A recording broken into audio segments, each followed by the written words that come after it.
All right, guys, welcome to 2023 and welcome back to the channel. I'm Tyler, and let's talk about what we got going this week to get us started off this year for episode 1 of A Day in the Life of a Hotshot Trucker. So what I'm doing is I am doing a 1 pick with 6 drops.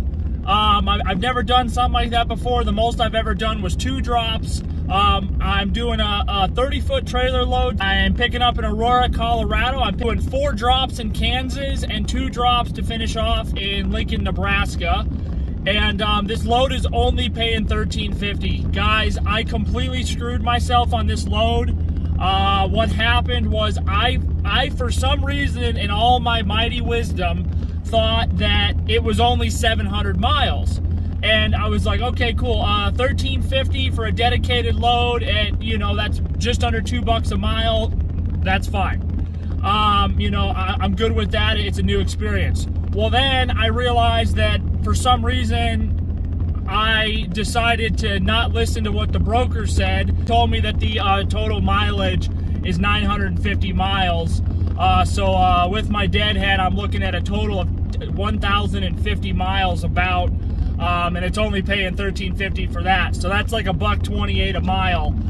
So I did really screw myself on this load, guys. I will admit I made a mistake, and I just have to live with it. And we'll get some experience out of it, and we're gonna do something new. I just wish that I would have paid more attention and not been so gung-ho to get back to work, because I probably wouldn't have screwed myself. All right, guys, we are loaded. Loading and securing took about an hour and a half. It did take a little bit, but that's all right. We're in no hurry. I'm just driving, and I only got about 7 hours to drive, so it ain't a big deal. Now, I did get to use my straps with the chain ends finally, and this is exactly why I bought them, for this exact purpose. When I have to secure stuff to the ramps, I had to whip out more of my corner protectors, the yellow ones, for this load.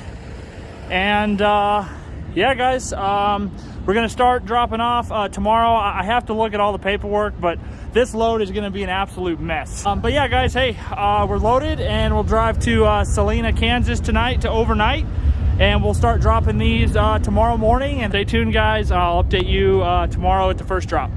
Here we are at the second drop. I did a drop this morning. It was raining cats and dogs, so I didn't film. We're picking these slabs off. They got one more to pick off, which is this white one. Then I'll re-secure it and we'll be on our way. Our cardboard box pallet is going to shit. The weather is killing it. I called the broker and told them, hey, I need to re-shrink wrap this. They weren't willing to pay. They called the receiver. The receiver wasn't willing to pay for it. So we'll see how it rides.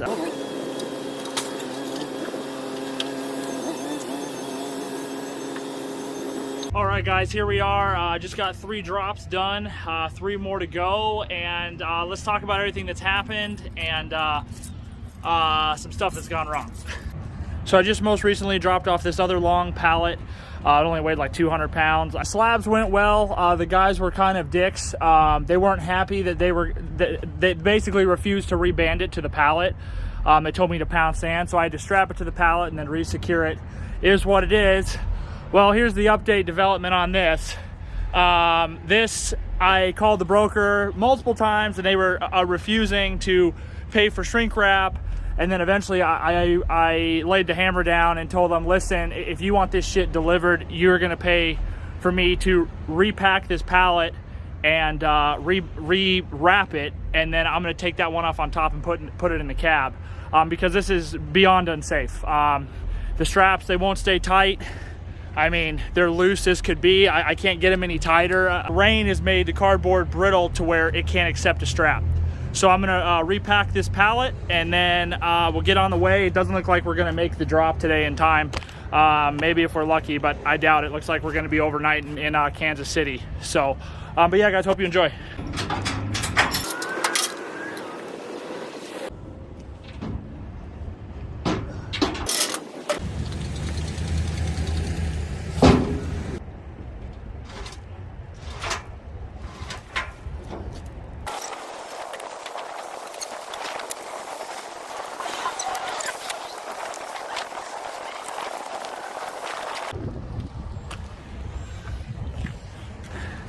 All right, guys, that'll do it. Gonna get it restrapped.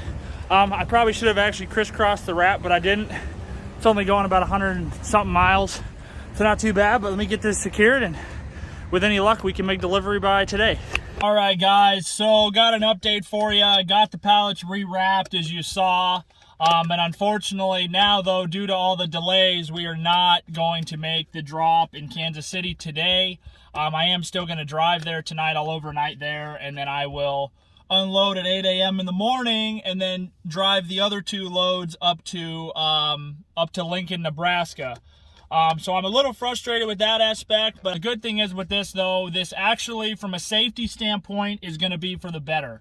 The reason is because Lincoln, Nebraska today is getting killed with snow. They're getting, they say 5 to 8 inches of snow. And tomorrow's supposed to be sunny. So by the time I make that, after I drop and I make that 3+ hour drive up there, I'll be there about noon. The road should be much clearer, much safer and stuff like that. So I'm pretty happy about that aspect from a safety standpoint. So hopefully we can catch something to get us home. Anything. I'd like to just be home at least $1 a mile, which is still not good. I mean, that's technically in the yellow, which means I won't make any money. But it is what it is. Unfortunately, the business has bills that it has to pay, and until those bills get paid, I don't get paid. So that is the one thing, guys, of being an owner-operator, is the business has to get paid before you. It's not the other way around. The business gets paid, and then you take what's left over.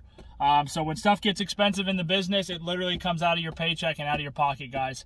This whole 1 pick, 6 drop, I'll never do this bullshit again. This is a good learning lesson. And every time I come out on the road, I learn lessons. Every single, I would say almost 8 out of 10 times that I run loads, I learn something. Good or bad, I learn something. All right, guys, let's have a little teaching moment here on the side of the exit ramp. So whenever you strap cardboard, cardboard sucks. This cardboard used to be strong enough to hold the strap. Well, with all the rain and all that shit, even after I rewrapped it, like, the cardboard is just not strong enough anymore to hold the strap. So it kept collapsing on me. Straps wouldn't stay tight. They were flopping, and I was like, all right, we got to fix something. I added the 2x4s to the area. You see, this one's like my long one, because this box was the biggest problem. As you can tell, I mean, it's still collapsed. So, but it spreads the force of that strap out, so it can actually get tight. Like, the strap is actually pretty tight now, because they were super loose. I could literally see them flopping, but now they're actually pretty dang tight. They're not as tight, obviously, as those, but definitely, guys, I should have just done that to start with, but I didn't. First thing in the morning, we're gonna drop the problem children in the back, and then we're gonna drop this thing on bottom. Do it right the first time. Carry blocks of wood solely, basically for that purpose. Mainly for cardboard. You can use it for other stuff too, but they're really helpful for cardboard, or like if you have to haul like pallets of water and stuff, because then you can actually put straps on it, and it helps it not collapse so bad. It's not perfect, but it helps. And ideally, my pieces of wood should probably be about double that length. It should be about the length of this one up front here at the minimum. So, but yeah, guys, little knowledge nugget for you guys, but we'll get back on the road. Well, guys, we are still getting railed by the authority limits. I literally just missed out on a load because they wanted my authority to be a year old. And apparently a lot of companies, effective January 1st of 2023, changed their authority requirements from 6 months to a year due to double brokering and various other problems. So I missed out on a perfect load to get home. He was going to give it to me for a Friday morning pickup, a partial that was paying over $2 a mile to get back to Aurora, Colorado, for $1,000. And I got screwed because authority, guys. I cannot preach this headache enough. If you go out and you get your own authority, guys, you are in for the long haul of suffering and frustration. if your authority is any newer than a year. All right, guys, good morning from the Hampton Inn in Shawnee, Kansas. Wanted to update you guys about how last night went. Last night was a experience for sure. So my first hotel I was at, it took me almost 45 minutes to check in. The first room they sent me to was dirty, it hadn't been cleaned, not a big deal. So I went back, and then the second room they sent me to, they gave me the wrong room number for the keys, so I had to go back again.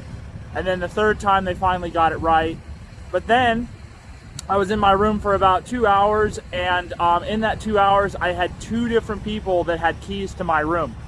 So I was in the room on the phone. First lady heard me in there and knocked, and then the second person tried to barge in the room. So that was pretty much the straw that broke the camel's back. And then I was on the phone with Hilton complaining, like, what is going on? And the lady at the front, I have no idea what she was doing, or if even she knew what she was doing, because I wasn't even assigned to a room. It was a headache all over. And then as I was on the phone, the guy in the room next to me started beating on the wall and beating on the door that divides the room. And he didn't like that I was talking on the phone at 7 o'clock at night, and he was beating on it like he had a warrant for my arrest. It was no joke, and I was like, yeah, forget this. So I went down to the front desk, and they transferred me over to Shawnee, Kansas. The room was actually $4 cheaper over here too. But look at this setup, guys. If you ever need a place to park for trucks and trailers and stuff to do, look at this. So there's the hotel. Over there's a few restaurants, a really good brew house I had dinner at last night.